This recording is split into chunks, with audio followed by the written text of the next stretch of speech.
കഠിനമായ മലകയറ്റത്തിലും അയ്യപ്പന്മാർക്ക് ആശ്വാസമേകുന്നത് ചൂട് കരിങ്ങാലി വെള്ളം. സന്നിധാനം മുതൽ ശബരിപീഠം വരെ 24 മണിക്കൂറും ഇവ ഉറപ്പാക്കുന്നു. ക്ഷീണമറിയാതെ മല കയറാൻ ഔഷധക്കൂട്ടങ്ങൾ കൂട്ടി ചേർത്താണ് കുടിവെള്ളം തയ്യാറാക്കുന്നത്.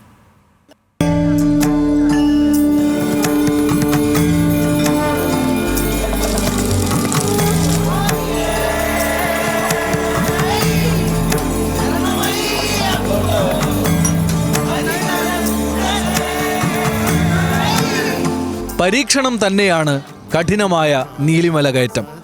ക്ഷീണം കലശലാകുമ്പോൾ മലകയറ്റത്തിന്റെ നിശ്ചിത ഇടങ്ങളിൽ ചൂട് കരിങ്ങാലി വെള്ളവുമായി ജീവനക്കാർ സജ്ജം.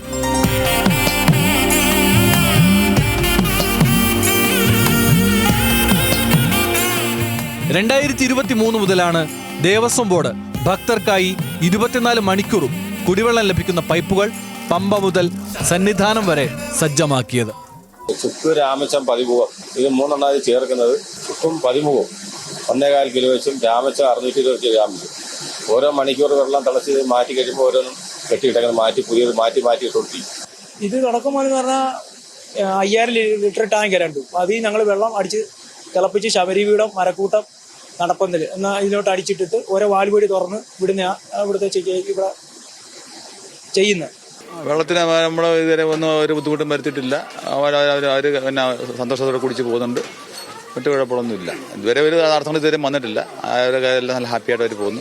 ദിവസവും തിരക്കനുസരിച്ച് 10,000 മുതൽ 20,000 ലിറ്റർ വരെ കുടിവെള്ളം വിതരണം ചെയ്യുന്നുണ്ട്. 24 മണിക്കൂറും പ്ലാന്റിന്റെ പ്രവർത്തനം ഉറപ്പാക്കുന്നതിനായി വൈദ്യുതിയും ലഭ്യമാക്കിയിട്ടുണ്ട്. മലകയറി വരുന്ന അയ്യപ്പന്മാർക്ക് വലിയ ആശ്വാസമാണ് ഈ നൽകുന്ന ചൂടുവെള്ളം. പമ്പയിൽ നിന്നും ക്ഷീണിച്ച് കയറി വരുന്ന അയ്യപ്പന്മാർക്ക് ഇവിടെ നിന്നും ഒരു ഗ്ലാസ് വെള്ളം കൂടി കുടിച്ചുകൊണ്ട് വീണ്ടും മലകയറ്റം തുടങ്ങുകയായി. പമ്പയിൽ നിന്നും കൃഷ്ണപ്രസാദിനൊപ്പം ദേവൻ MP, ന്യൂസ് മലയാളം.